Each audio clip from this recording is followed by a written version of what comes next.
The DEA, Drug Enforcement Administration, and police in Colorado announce a record-breaking fentanyl bust. The latest fentanyl bust in Colorado resulted in the largest ever seizure of the drug in the state's history. Investigators say someone legally bought the storage unit in an auction.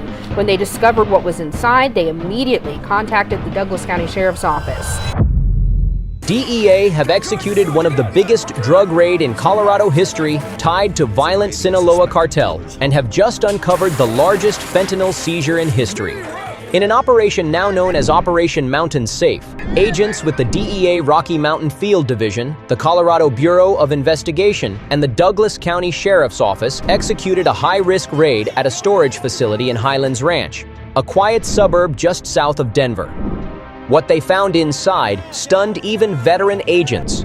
1.7 million counterfeit fentanyl pills packed in vacuum-sealed boxes, along with 12 kilograms of fentanyl powder and 2.5 pounds of methamphetamine. It is also indicative that the Mexican cartels continue to traffic significant quantities of fentanyl to Colorado, and the seizure has been tied to active DEA investigations involving federal, state, and local partners touching 6 different states as well as Mexico, targeting the Sinaloa Cartel. Is this the largest seizure in our state history? The DEA says it is the 6th largest ever in the United States. And what's even crazier is that someone bought a unit here in Highlands Ranch at the storage unit place on auction, only to open it up and find hundreds of pounds of fentanyl. Officials confirmed the stash was large enough to kill nearly every resident in the state.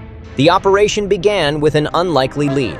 A private citizen who had legally purchased a storage locker at auction, only to discover boxes filled with blue M30 tablets and sealed packages of white powder. Recognizing the danger, the buyer contacted the Douglas County Sheriff's Office, which immediately locked down the facility and called in the DEA.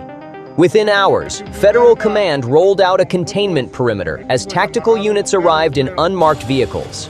Agents swept the area, tested the substances on site, and quickly realized they were looking at one of the largest fentanyl caches ever found in the United States.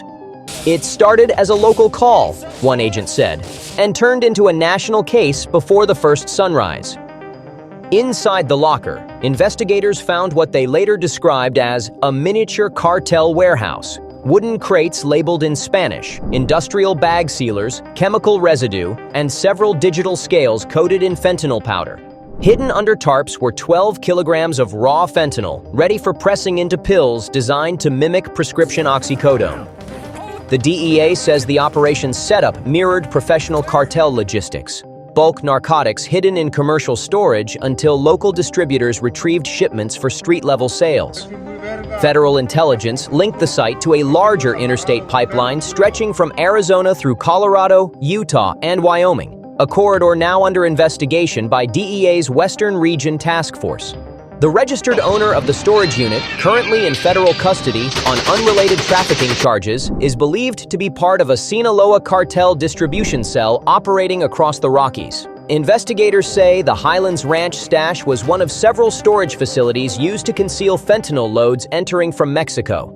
The cartel, known for its use of decentralized microcells, often places narcotics in rental properties or unpaid storage units to minimize loss when seizures occur. In this case, the missed storage payment became the cartel's undoing. Forensic teams spent 2 days cataloging evidence, recovering packaging materials, counterfeit pill molds, encrypted burner phones, and coded ledgers showing shipments valued in the millions. Officials estimated the total street value of the narcotics exceeded $20 million, making it one of the 6 largest fentanyl pill seizures in U.S. history. Every one of these pills was a potential death sentence, said DEA Special Agent David Oleski. This wasn't a local dealer's stash. This was a regional distribution hub sitting in a suburban storage facility. Agents say the raid marks a turning point in Colorado's fight against synthetic opioids. For years, cartel supply chains avoided direct storage within populated suburbs, preferring remote hideouts in industrial warehouses. Now the shift has reached residential areas. It's not coming, Oleski added. It's here. Federal intelligence now confirms that the Highlands Ranch seizure is directly tied to the Sinaloa Cartel, the same transnational syndicate long regarded as the largest narcotics empire on Earth. Analysts from the DEA Rocky Mountain Field Division and the Department of Homeland Security's National Drug Intelligence Center identified matching chemical signatures and pill press imprints found in prior raids across Arizona, California, and New Mexico, all traced back to the Sinaloa network. These findings prove the Colorado stash wasn't an isolated cache. It was part of a larger, regional logistics chain built to move industrial-scale fentanyl across state lines under suburban cover. For decades, Colorado's Rocky Mountain corridor has been a through route for cocaine and meth. Now it's become a staging zone for synthetic opioids, the deadliest phase yet of the cartel's U.S. operation. Agents estimate that the 12 kilograms of fentanyl powder recovered alongside the 1.7 million pressed tablets could have produced as many as 6 million additional counterfeit pills, each one potentially lethal. Every M30 tablet seized was a precision-engineered replica of prescription oxycodone, pressed with cartel-grade machinery to deceive users and first responders alike. This wasn't sloppy street chemistry, one DEA chemist said. These were clean, uniform, and indistinguishable from real pharmaceuticals. The deadly efficiency of the process is what makes fentanyl the cartel's perfect weapon. Cheap to make, easy to ship, and devastating to distribute. Each kilogram seized prevents thousands of fatal overdoses, yet officials warn it represents only a fraction of what continues to flow north daily. The Sinaloa Cartel's operational shift is clear. With much of its leadership fractured and divided between rival factions, production has become decentralized. Smaller labs scattered across Sonora and Sinaloa, churning out synthetic opioids using precursor chemicals sourced from Asia. These labs export semi-finished powder to the U.S., where local distribution cells mix, press, and package the drugs. Once sealed and branded, shipments are stored in ordinary spaces, suburban garages, RVS, or rented storage lockers like the one in Highlands Ranch. Officials call this strategy logistical camouflage. By blending high-level trafficking with low-visibility locations, the cartel avoids major interdictions while embedding itself into the most unsuspecting communities in America. The Highlands Ranch bust is a warning that those communities are no longer immune. Douglas County, known for its affluence and safety, now finds itself at the center of a national drug war that has crept far beyond the border. These criminals count on the illusion of security, said the sheriff. They pick neighborhoods where no one suspects anything. But the truth is, they're here. And this discovery proves it. Residents who once viewed fentanyl as a distant issue are now grappling with the reality that a single missed rent payment could uncover a deadly stockpile just a few doors away. Local officials credit the auction buyer for quick action, saying the call likely prevented a catastrophic distribution event across the state. The community's shock mirrors a larger national concern: how deeply the Sinaloa Cartel has penetrated suburban America. Gone are the days of isolated smuggling routes and desert crossings. Today's cartel presence hides behind clean storefronts, suburban basements, and storage facilities filled with silent poison. The Highlands Ranch seizure, officials say, isn't just a record-breaking bust. It's a wake-up call that no region, no matter how safe or far from the border, is off-limits anymore. The fallout from Operation Mountain Safe reached Washington within hours. Inside the DEA Rocky Mountain Field Division's Denver command, agents called it a historic interdiction, the kind that rewrites narcotics enforcement playbooks. Special Agent in Charge David Oleski briefed reporters flanked by towers of evidence, steel bins of seized pills, vacuum-sealed fentanyl bricks, and stacked ledgers coated in residue. "This is the new face of the drug war," Oleski said flatly. "It's not border tunnels or cartel convoys. It's suburban storage lockers hiding enough poison to wipe out a state." Behind him stood representatives from CBI, Homeland Security Investigations, and Douglas County Sheriff Darren Weekly, each underscoring that the discovery wasn't luck, it was coordination.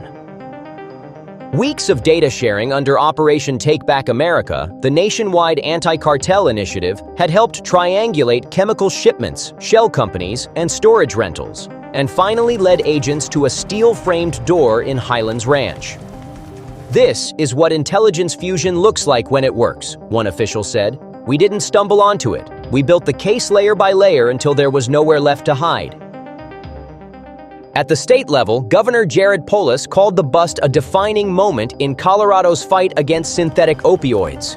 He praised the citizen who reported the find, crediting their action with saving thousands of lives. Polis vowed continued support for joint task forces, saying fentanyl had no borders and no politics. Still, the discovery reignited debate inside the state capitol over rising overdose numbers and lenient sentencing laws. Lawmakers from both parties called for harsher penalties on fentanyl possession and expanded funding for interdiction units. Behind the cameras, federal prosecutors prepared to file asset forfeiture motions against the storage unit's owner, tracing deposits through dummy companies in Arizona and New Mexico. Financial fingerprints consistent with Sinaloa Cartel front entities. CBI Director Armando Saldate added that the cartel's ability to exploit ordinary American infrastructure was a direct challenge to sovereignty, noting that even modest seizures now carry global consequences. "We're not dealing with street pushers," Saldate said. "We're dismantling international supply chains built on murder." As federal trucks hauled the last of the narcotics away, agents kept combing through storage rows with hazmat gear and portable scanners, fearing cross-contamination. Neighbors watched from behind police tape, stunned that a quiet complex near a daycare could hide such danger. Parents arrived later that day to pick up children from schools less than a mile away, escorted past barricades and television crews. Sheriff Weekly told residents their community was safe, but warned that this won't be the last time a cartel tries to blend into Colorado. Inside DEA headquarters, analysts flagged 4 additional storage facilities for immediate inspection, all rented under aliases connected to the same network. Homeland Security sources confirmed that new warrants were already approved in 3 states, with task forces moving to intercept any remaining shipments linked to the Highlands Ranch supply line. By nightfall, the DEA issued its official statement: 1.7 million pills seized, 12 kilograms of fentanyl powder, $20 million in street value, 0 casualties. Each number represents a life not lost, but agents know the victory is temporary. Cartels will rebuild, routes will shift. Still, the raid sends an unmistakable message to every trafficker working the Rocky Mountain corridor: no neighborhood is safe for business. "This was their stronghold," Oleski said quietly, looking over the confiscated crates. "But they chose the wrong mountain." He paused, then added the line that now circulates through federal briefing rooms from Denver to Washington. "The Sinaloa Cartel built its empire on death. This time, we took their foundation out from under them."